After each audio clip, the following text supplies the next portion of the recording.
thanks for holding out until the last presentation of this conference. And thanks also to the organizers for having me. I mean, you know, I organized this conference for 9 years in a row, and I thought that this year I could lean back and relax. And no, Sebastian, do the last presentation, please. So, okay. Anyways, so since this conference is titled Post-Keynesian Economics and Global Challenges, I thought it would be maybe useful to think about what post-Keynesian models, as opposed to the new Keynesian orthodox benchmark, look like in terms of how good they match what we know from the empirical literature about fiscal policy, and I'm focusing on fiscal policy here. So this will be maybe a little bit more of a theoretical talk than too much policy, but I hope you still enjoy. And I may also have one or two equations there. Okay, anyways. And I may also add here that what I will present is to a large extent co-work with wonderful co-authors like Jan Behringer, Sebastian Dolin, Christoph Peetz, Paloma Villanueva, who's somewhere here. And I should point you to this disclaimer here that the views that I will express herein do not necessarily reflect those of my wonderful co-authors, who shall not be held responsible for any oversimplification or incomplete reading of the literature by the presenter, so me. Okay, that said, let's start. And what I want to do in the next 24 minutes is to focus a bit first on the macroeconomic evidence and then make this comparison between post-Keynesian models and new Keynesian models. Then delve a little bit deeper into the micro perspective and then also maybe try to infer some implications also for current policies. Okay, so let's start with the macro. And maybe some of you have seen this chart before. So it comes from a meta-regression that we did with Ansgar Rannenberg, which basically collected all the empirical evidence that was out there on fiscal multipliers, coming from about 100 studies and giving us more than 1,800 multiplier estimates. So, and what we tried to understand in this paper was that, well, how do different fiscal policies compare with each other in terms of the fiscal multiplier, and then also how do they do within different business cycle regimes, so an upswing regime or a normal capacity utilization regime or a downswing regime, okay? And the main findings from this paper to me were 5. First of all, fiscal multipliers in a normal capacity utilization scenario are about 1. Second, tax multipliers are lower than these spending multipliers. Third, when you look at these downturn scenarios here, does that work? No. Yeah, it does. You see a kind of a kink and a strong increase in the multiplier during a downturn for the spending side. You do fourth not see this for the taxation side. And fifth finding, when you compare these two ones in the lower right corner here, we see that transfer multipliers are on average also higher than tax multipliers, and they also increase during the downturn. Since there were only a small amount of studies covering this part here, and we also didn't find enough information in many of the studies concerning different categories of taxation. This has also led me, at least, to go a little bit deeper and, you know, contribute with an own study also in this empirical literature. And well, what we did here is basically we looked at German data, and this was co-work with Christoph Peetz and Paloma Villanueva, where we basically tried to figure out, okay, what is the transfer multiplier versus the Social Security tax multiplier And social securities are a nice example because in Germany they are quite like a flat income tax, basically. So you have a nice comparison here. And what we found from this literature was, or from these data that we collected there and used, so jumping straight into the conclusions here, was that basically we can reconfirm, at least on average, we didn't have enough variation here to look at these regimes, but at least on average, that these transfer multipliers are higher than tax multipliers, and that this comes as the channel that works here primarily through private consumption expenditures. Okay? So how do these models now compare with respect to this evidence that I just presented? So first, normal times spending multiplier is about 1. You can have that in a post-Keynesian model, at least with an open economy. I mean, the closed economy post-Keynesian multiplier would be probably higher, but in an open economy you can have that. You cannot have that in a representative H&U Keynesian model as long as the central bank sets the nominal interest rate. So then the multiplier probably would only be about 0.5, about that range. Second, to the opposite, during crisis times, spending multipliers are much higher, as we saw. That is something that you cannot easily have in a post-Keynesian model, because usually you do not have this kind of kink thing, I would say. I mean, post-Keynesian models are generally demand constrained, and basically that would give some nuance to when the crisis is deeper, maybe the multiplier is a little bit higher, but you do not see this real kind of regime change, you know. Yeah. For the new Keynesian model, you can have that. When you add this zero lower bound regime, where basically when government spending increases, inflation increases in this model, that leads to a reduction in the real interest rate, and therefore you find very strong consumption effects in these models. Okay? So that's the transmission mechanism here. Going back to the normal times spending multiplier is larger than the tax multiplier, what we saw. You can easily have that in a post-Keynesian model, but you cannot easily have that in a new Keynesian model, because usually there, tax multipliers are about the same size as spending multipliers, or even higher, depending on how distortionary your tax system is. Fourth, crisis times tax multipliers are flat in comparison to these spending multipliers during crisis times. Again, something that you cannot easily find in a standard post-Keynesian model, I would say, because then also the tax multiplier should increase a bit, right? But you can have this in a new Keynesian model, again with the ZLB, because then the effect is just the opposite.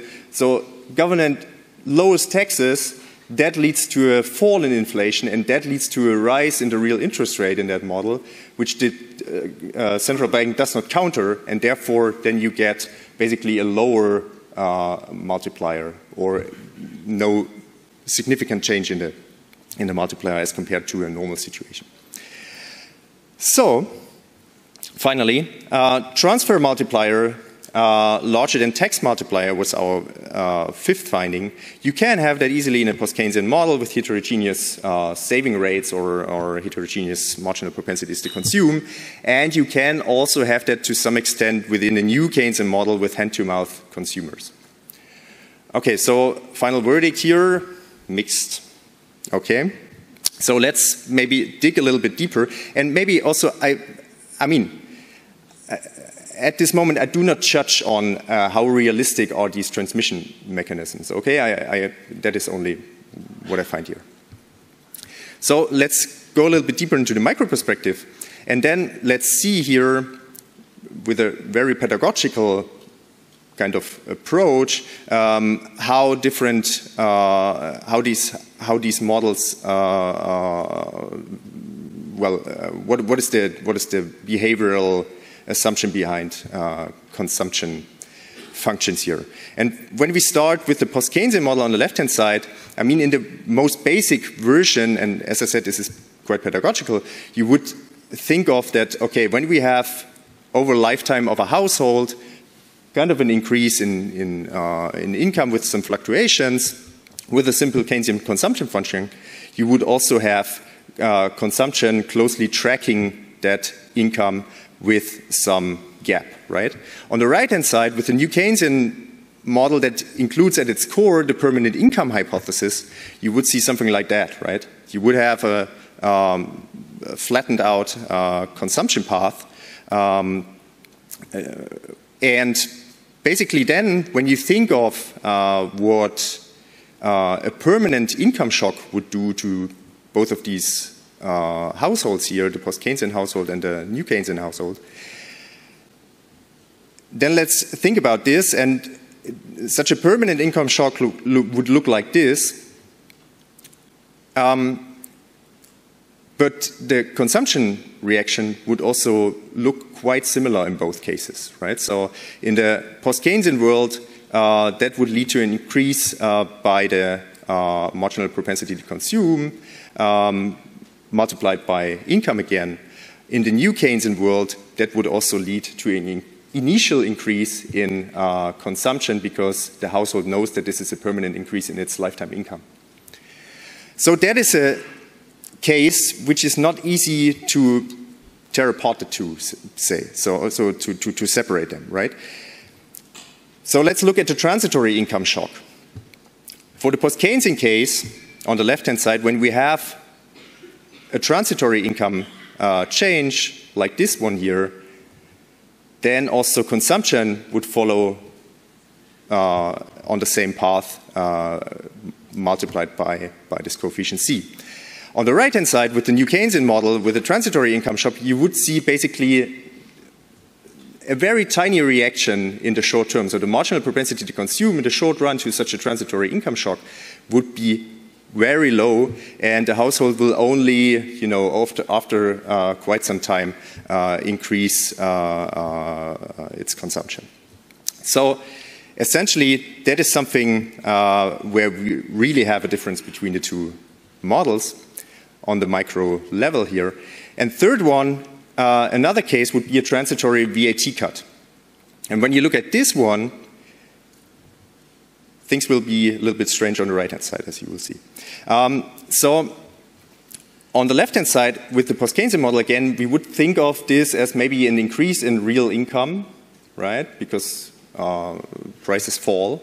So that will, again, lead to a somewhat kind of increase in consumption again.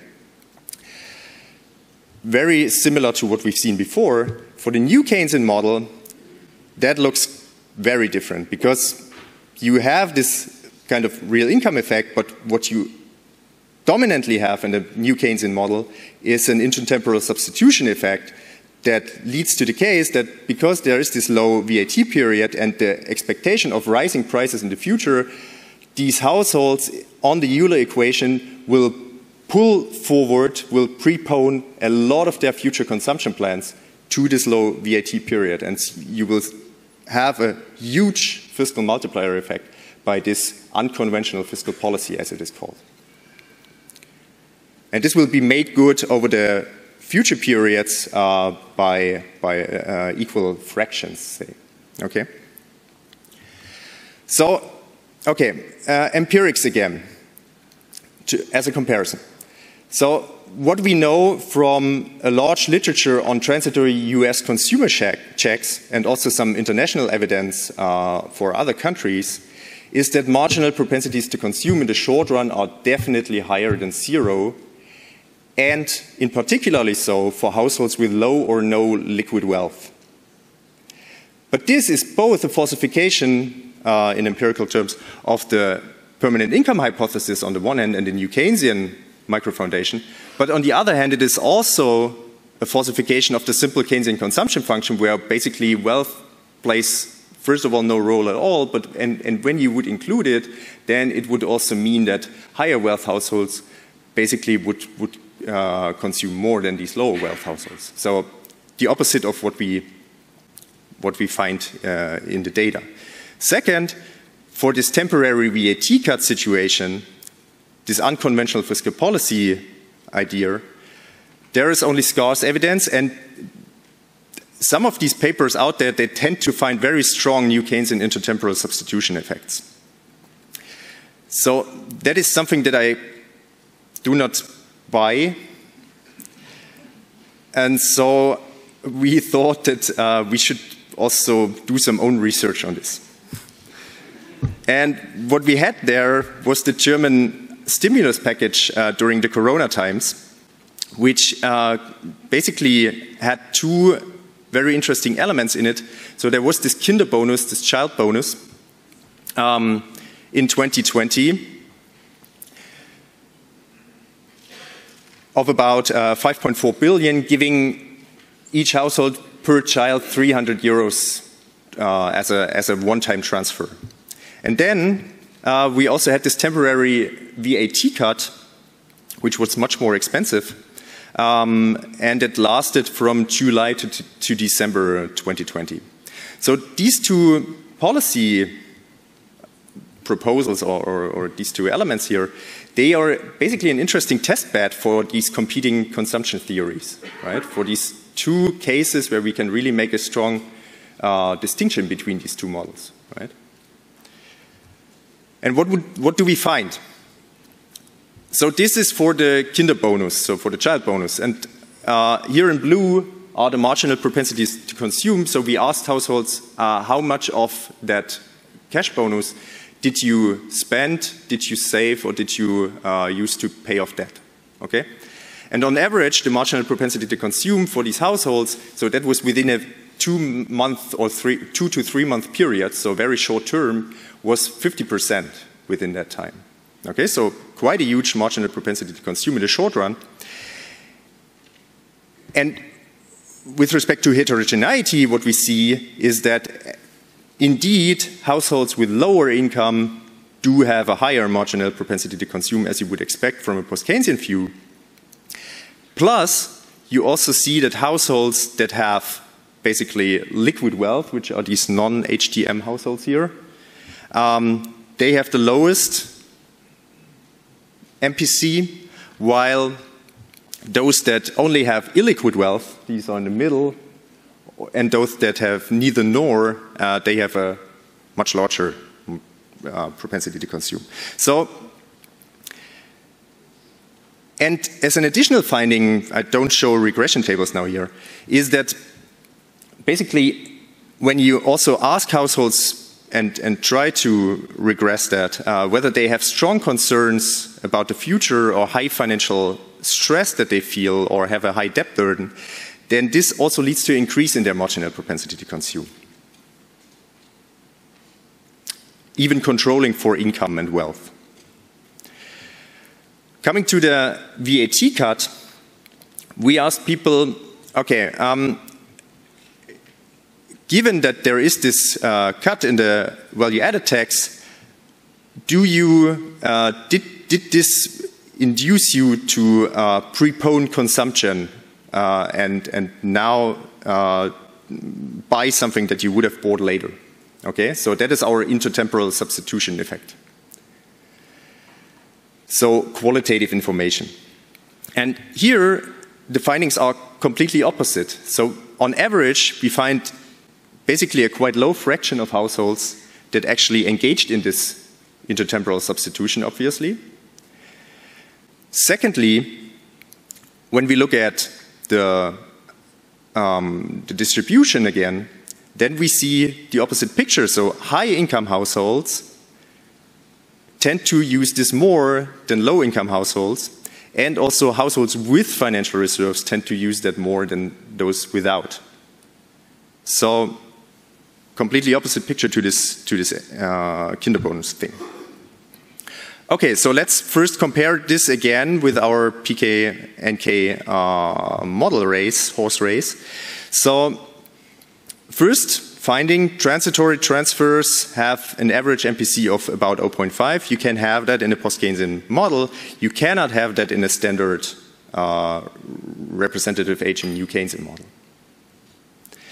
The marginal propensity to consume is lower with higher wealth. You do not have clearly something like that in a post-Keynesian model, I would say. You can have that in a new Keynesian model when you introduce a sufficient amount of hand-to-mouth constrained consumers, or how they are called. When the marginal propensity to consume is also lower with higher current income. That is also something that you can easily have in the post-Keynesian model, not at all in the new Keynesian model. At least in the standard one. And marginal propensities to consume are obviously also driven by these psychological factors. So greater fears, greater financial stress, greater debt burdens really has an impact on the marginal propensity to consume in the sense that households have a larger marginal propensity to consume. And that is something that you do not have in the post-Keynesian model. You can have that in a new Keynesian model with a lot of extensions. There is some weak but weak intertemporal substitution with a VAT cut. You don't have any intertemporal substitution within the post-Keynesian model. You have a very strong effect of this in the new Keynesian model. So both of that does not work well with the evidence. And then the use of VAT cut rises with cash on hand. That is also something that you cannot have in a post-Keynesian model, I would say, and you also do not have that in the standard new Keynesian model.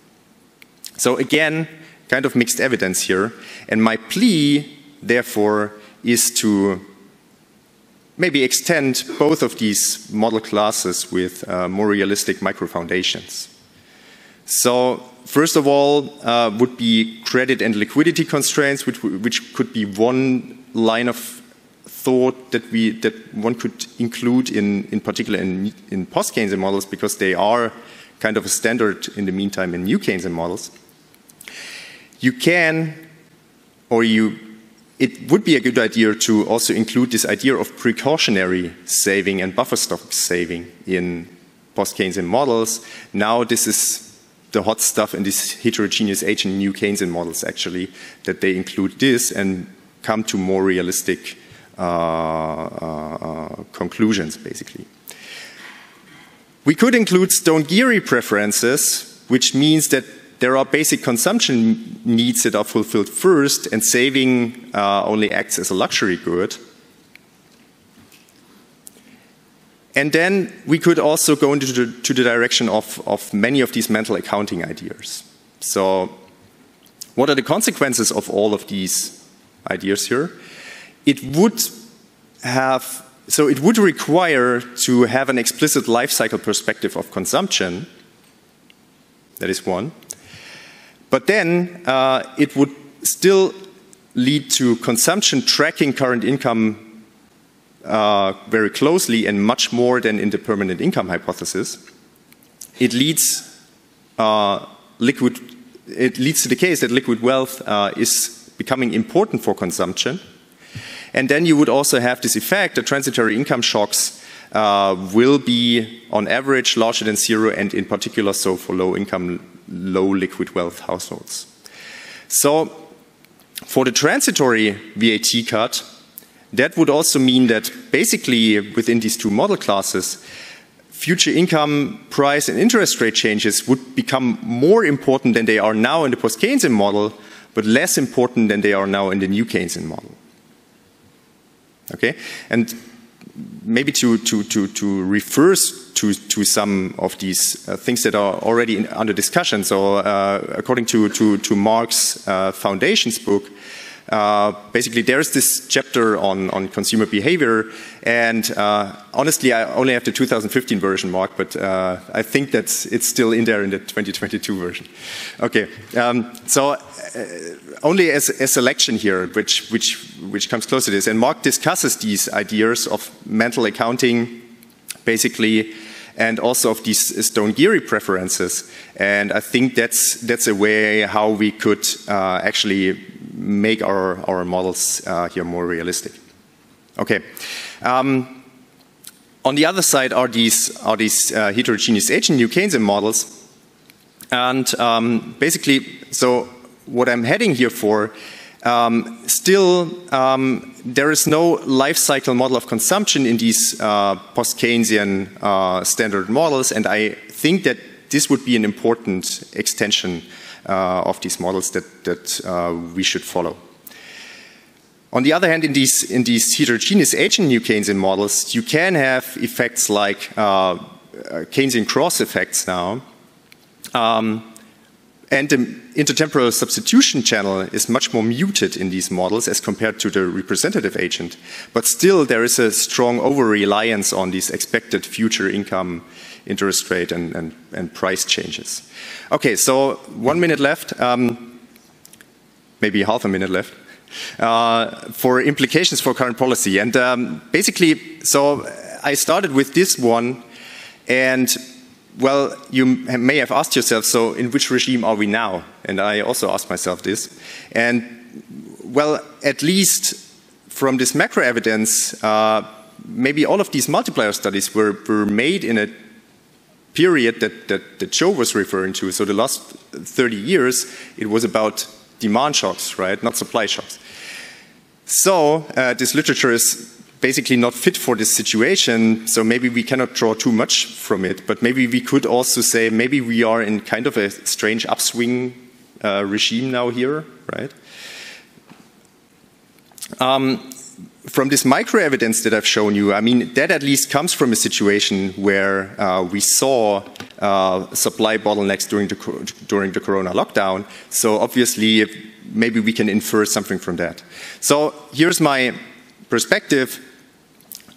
With a focus, I might say, on the EU. So for the short term, basically, still what we think need now in the situation is of supply shortages and a lurking recession. Maybe targeted consumer tax cuts, even though I was quite skeptical about the VAT cut, but targeted cuts to basic consumption needs may help poor people in this situation, and at the same time they may reduce the measured inflation. So that is something that we would like maybe. But on the other hand, you should not go for outright price caps to fossil fuels, which might undermine the saving incentives. And basically these redistributive transfers that we've seen, even if they may, in this situation now, don't act as a kind of multiplier, aggregate demand stimulating thing, at least they can act as an income insurance. And that is also something that we hopefully would want.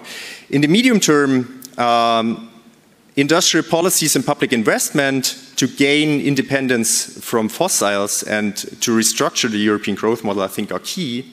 And this refers very much to what Joe was arguing with his investment-led growth model.